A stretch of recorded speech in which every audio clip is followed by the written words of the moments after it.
नमस्ते फ्रेंड्स, आप देख रहे हो मेरे YouTube channel the living legend.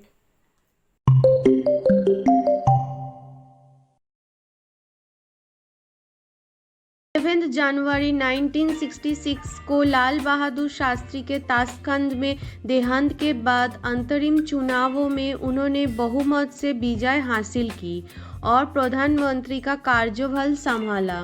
प्रधानमंत्री के रूप में उनके कार्यालय की सबसे उल्लेखनीय उपलब्धियों प्रिंसिपल्स के अवमूल्यन के लिए प्रिंसिपल राज्यों के पूर्व शासकों और 4 प्रीमियम तेल कंपनियों के साथ भारत के 14 सबसे बड़े बैंकों के 1969 राष्ट्रीयकरण के प्रस्तावों को पास करवाना था। उन्होंने देश में खाद्य सामग्री को दूर करने में रचनात्मक कदम उठाए और देश को परमाणु युग में 1974 में भारत के पहले भूमिगत विस्फोट के साथ नेतृत्व किया। वास्तव में 1971 में इंदिरा को बहुत बड़े संकट का सामना करना पड़ा। युद्ध की शुरुआत तब हुई थी जब पश्चिम पाकिस्तान के सेनानी अपने स्वतंत्रता आंदोलन के कुचलाने के लिए बंगाली पूर्व पाकिस्तान में गए।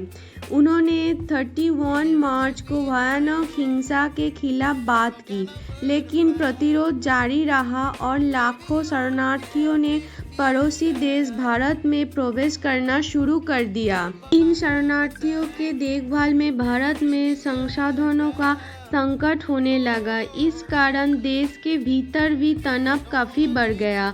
हालांकि भारत ने वहां के लिए संघर्ष स्वतंत्रता सेनानियों का समर्थन किया।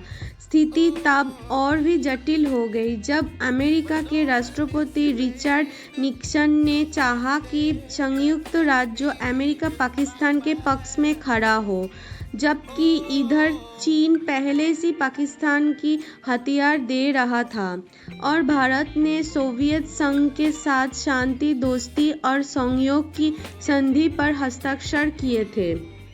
पश्चिमी पाकिस्तान की सेना ने पूर्वी पाकिस्तान में आम जनगण पर अत्याचार करना शुरू कर दिया, जिन्होंने हिंदुओं को मुख्य रूप से लक्षित किया गया। नतीजतन लगभग 10 मिलियन पूर्व पाकिस्तानी नागरिक देश से भाग गए और भारत में शरण मांगी।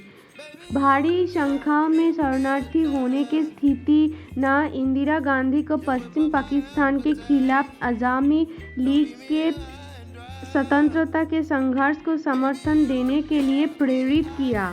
भारत ने सैन्य सहायता प्रदान की और पश्चिम पाकिस्तान के खिलाफ लड़ने के लिए सैनिकों को भी भेजा। 3 दिसंबर को पाकिस्तान ने जब भारत के बेस पर बमबारी की तब युद्ध शुरू हुआ। तब इंदिरा ने बांग्लादेश की स्वतंत्रता के महत्व को समझा और वहां के स्वतंत्रता सेनानियों को शरण देने एवं बांग्लादेश के निर्माण के समर्थन देने की घोषणा की। 9 दिसंबर को निष्कर्षण ने रूस के जलपोतों के भारत को तरफ रवाना करने का आदेश दिया, लेकिन 16 दिसंबर को पाकिस्तान में आत्मसमर्पण कर दिया। अंततः 16 दिसंबर 1971 को ढाका में पश्चिमी पाकिस्तान बनाम पूर्व पाकिस्तान का युद्ध समाप्त हुआ। पश्चिमी पाकिस्तान स्वतंत्र बल ने भारत के सामने आत्मसमर्पण के कागजों पर हस्ताक्षर किए, जिससे एक नई देश का जन्म हुआ जिसका नाम बांग्लादेश रखा गया। पाकिस्तान के खिलाफ 1971 के युद्ध में भारत की जीत ने इंदिरा गांधी की लोकप्रियता को एक चतुर राजनीतिक नेता के रूप में पहचान दिलाई। इस युद्ध में पाकिस्तान का घुटने टेकने न केवल बांग्लादेश और भारत के लिए बल्कि इंदिरा के लिए भी एक जीत थी। इस कारण ही युद्ध की समाप्ति के बाद इंदिरा ने घोषणा की कि मैं ऐसे इंसान नहीं हूँ जो किसी भी दबाव में काम करे, फिर चाहे कोई व्यक्ति हो या कोई देश। 1975 में विपक्षी दलों और सामाजिक कार्यकर्ताओं ने बढ़ती मुद्रास्फीति, अर्थव्यवस्था की खराब स्थिति और अनियंत्रित भ्रष्टाचार पर इंदिरा गांधी को अगुवाई वाली केंद्र सरकार के खिलाफ बहुत प्रदर्शन किया। उसी वर्ष इलाहाबाद उच्च न्यायालय ने फैसला सुनाया कि इंदिरा गांधी ने पिछले चुनाव के दौरान अवैध तरीके का इस्तेमाल किया था और मौजूदा राजनीतिक परिस्थितियों में इस बात ने आग का काम किया। इस फैसले में इंदिरा को तुरंत अपनी सीट खाली करने का आदेश दिया गया। इस कारण लोगों में उनके प्रति क्रोध भी बढ़ गया। श्रीमती गांधी ने 26 जून 1975 के दिन इस्तीफा देने की बजाय देश में अशांत राजनीतिक स्थिति के कारण आपातकाल घोषित कर दिया। आपातकाल के दौरान उन्होंने अपने सभी राजनीतिक दुश्मनों को कैद करवा दिया।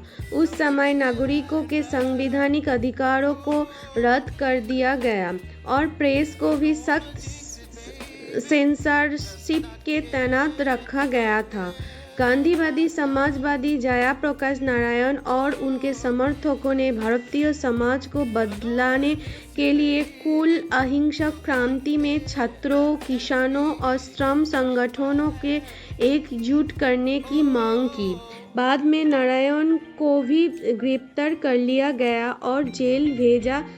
1977 के प्रारंभ में आपातकाल को हटाने हुए इंदिरा गांधी ने चुनावों की घोषणा की। उस समय जनता ने आपातकाल और नसबंदी अभियान के बदले में इंदिरा का समर्थन नहीं किया। माना जाता है कि आपात स्थिति के दौरान उनके छोटे बेटे संजय गांधी ने देश को पूर्ण अधिकार के साथ चलाने की कोशिश की और झोपड़पट्टी के घरों को सख्ती से हटाने का आदेश दिया और एक बेहद अलोकप्रिय नसबंदी कार्यक्रम ने इंदिरा को विपक्ष में कर दिया था। लेकिन फिर भी 1977 में इंदिरा ने आत्मविश्वास से कहा कि उन्होंने विपक्ष को तोड़ दिया है।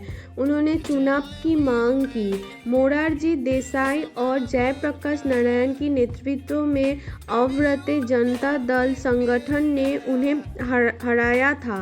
पिछली लोकसभा में 350 सीटों की तुलना में कांग्रेस केवल 153 लोकसभा सीटें जीतने में कामयाब रही।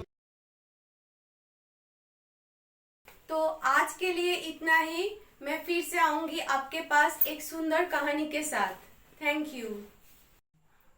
प्लीज फ्रेंड्स, मेरे वीडियो को देखिए, लाइक कीजिए और सब्सक्राइब कीजिए और कमेंट पे बताइए आप कौन सी लेजेंड के बारे में सुनना चाहते हैं।